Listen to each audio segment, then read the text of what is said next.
Installez-vous confortablement, barricadez vos portes, éteignez vos lumières et découvrez ces légendes aussi intrigantes qu'horrifiantes.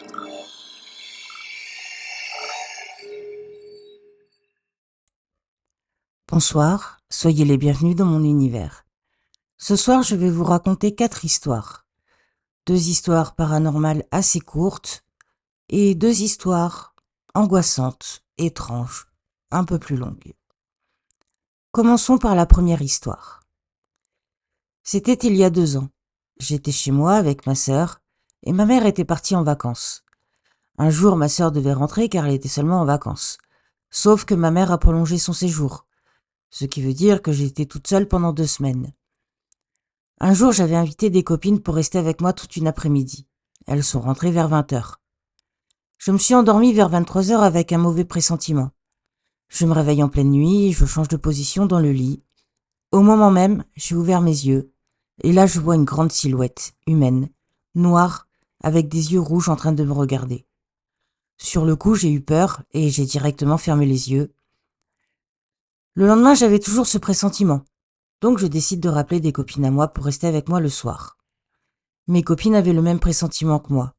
Et d'un coup, elles me disent « J'ai vu une silhouette passer ». Et une autre me dit « J'entends des bruits bizarres ». Sur le coup, je me suis dit « C'est juste une illusion qu'elles ont eue ». Au bout de 10 minutes, je commence à avoir et entendre ce qu'elles m'ont dit. J'ai mes croyances. Du coup, je récite ce que j'ai à réciter. Et d'un coup, plus rien. Alors, ma théorie, c'est que il devait y avoir un esprit dans cette maison. Peut-être pas forcément un esprit méchant, j'ai pas dit ça. Mais le fait que tu aies récité, je suppose, un mantra ou une prière, a dû faire que tu l'as éloigné. Peut-être pas, peut-être qu'il n'est pas parti, mais au moins tu l'auras éloigné. Je pense que c'est ça. Je pense pas que ce soit bien méchant. Même si c'est vrai qu'une silhouette noire avec des yeux rouges, ça peut faire peur. Mais comme il ne t'est rien arrivé de plus de ce que tu dis, donc je ne pense pas que c'était bien méchant. Passons à la deuxième histoire.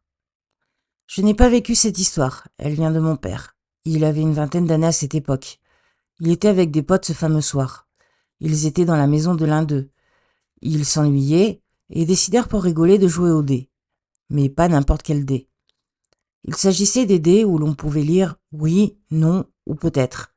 Un peu comme une sorte de Ouija. Un ami à mon père lança les dés après avoir posé la question qui leur plomba la soirée. Il prononça « Y a-t-il un esprit ?» Ils ne regardèrent pas la réponse et allèrent sur la terrasse pour fumer une cigarette. Mais ils ne doutaient pas, à ce moment-là, que leur mood allait changer aussi rapidement. Mon père retourna à l'intérieur pour aller s'asseoir et lit sur les dés « oui ». Mon père rangea les dés et ne dit rien à ses amis. Lorsque ses amis comprirent, ils rentrèrent tous chez eux. Mon père jura de ne plus jamais toucher à ces dés ni au Ouija. Alors oui, c'est vrai que ce genre de dés, je le connais pas, mais ce genre de dés s'apparente vraiment à un Ouija. J'ai déjà expliqué ma position sur le Ouija. J'ai déjà dit à quel point c'était dangereux. J'en ai fait une vidéo. Jamais, jamais ne touchez au Ouija. Jamais n'essayez de faire ce genre de choses. Je pense que ces dés, oui, ça pouvait être un genre de Ouija simplifié. En tout cas, ton père a eu beaucoup de chance qu'il ne se passe rien d'autre et qu'il n'ait pas attiré un esprit dans le lieu où il était. Il y a quelques années, lorsque j'étais au collège, j'avais un prof principal. C'était un prof de techno. Il était souvent absent, mais j'avoue que ce n'était pas plus mal. Le mec était hyper bizarre. Il avait toujours un couteau suisse sur son bureau, soi-disant que c'était un objet de famille, comme un porte-bonheur. Il n'aimait pas trop les enfants, mais il nous aimait bien, moi et mes copines. Il était très tactile et il n'hésitait pas à nous toucher. Il voulait tout le temps nous garder à la fin de l'heure et nous enfermer à clé dans sa salle durant le cours.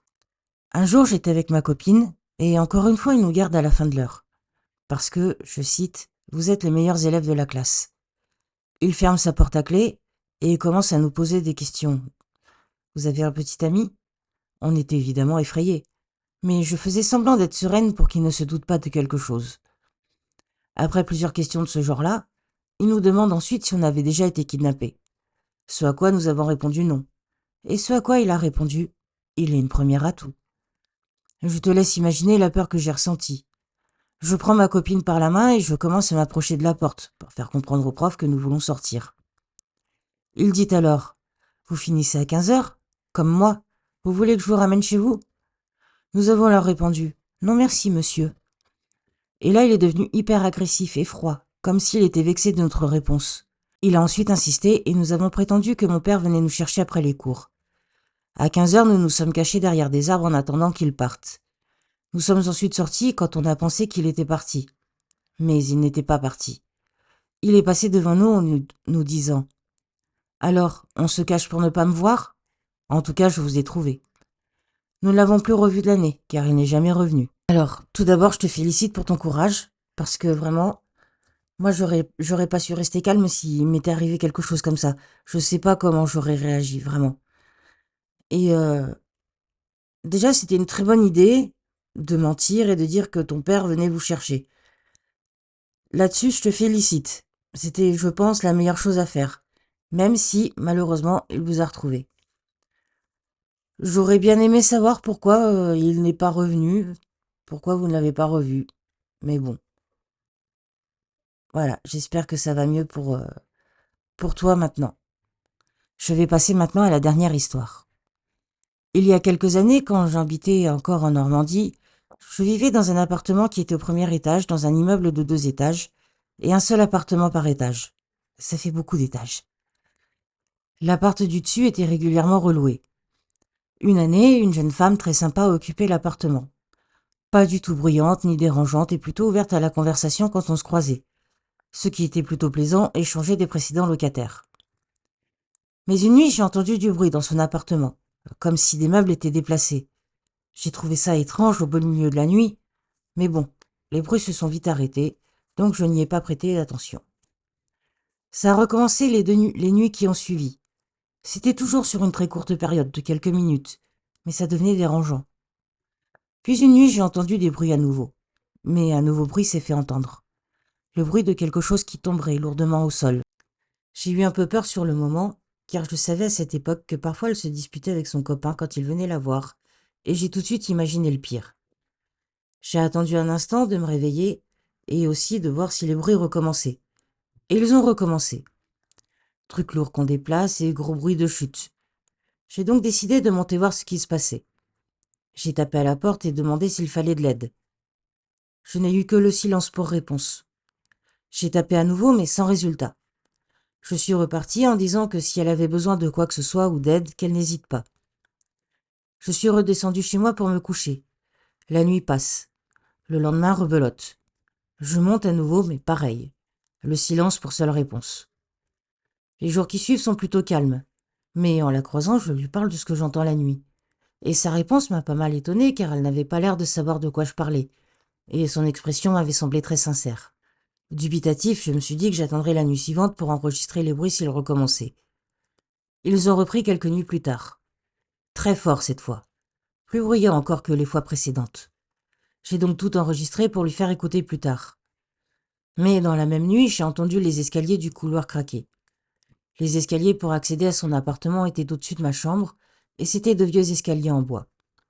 Le pas était rapide. Puis j'ai entendu marcher sur le gravier de la cour intérieure de l'immeuble. Je me suis avancée alors à la fenêtre, et j'ai vu la voisine en pyjama se diriger vers la sortie de la cour, au beau milieu de la nuit.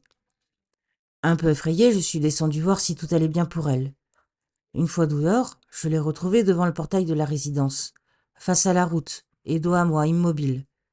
Je lui ai demandé si tout allait bien, mais je n'ai eu aucune réponse. Je me suis approchée et j'ai posé ma main sur son épaule. Elle s'est retournée très lentement, a regardé dans ma direction et est restée figée un moment. J'ai eu un peu peur sur le moment, mais j'ai très vite reconnu les symptômes du somnambulisme. Mon père l'était, je suis donc habituée à ça. Dès lors, je l'ai laissée tranquille, mais je suis restée dehors pour être sûre qu'elle n'aille pas sur la route. Après quelques minutes, elle est retournée se coucher. Je n'étais pas tranquille, même en sachant que c'était du somnambulisme. La silhouette dans le noir n'était quand même pas très rassurante. Le lendemain, je lui en ai parlé. Elle s'est excusée. Je lui ai dit qu'elle n'avait pas à s'excuser. Le somnambulisme, ça ne se contrôle pas. Mais on avait enfin, elle et moi, le fin mot de toute cette histoire. Les bruits que j'entendais venant de chez elle étaient certainement dus à ses crises de somnambulisme. Ça a duré encore un moment, puis ça s'est calmé quand elle a retrouvé un travail. J'imagine que le chômage avait dû la perturber. Puis plus tard dans l'année, elle a déménagé, et il ne s'est plus jamais rien passé à l'étage du dessus. Eh ben quelle histoire, dis donc. Même si c'est pas paranormal, c'est quand même assez angoissant. Moi, je sais pas comment je réagirais si j'étais face à quelqu'un de somnambule. Franchement, heureusement que tu avais l'habitude que ton père était somnambule et que tu savais comment réagir. Moi, je le répète, hein, franchement, je sais pas comment je saurais pas comment réagir. Eh bien, écoute, merci beaucoup pour cette histoire. J'espère que cette vidéo vous a plu, j'espère que ces histoires vous ont plu. N'hésitez pas à vous abonner, à liker, à commenter. N'hésitez pas à partager aussi, ça me fait super plaisir. Et surtout, ça m'aide beaucoup à faire connaître ma chaîne. Je vous fais des gros bisous et je vous dis à bientôt.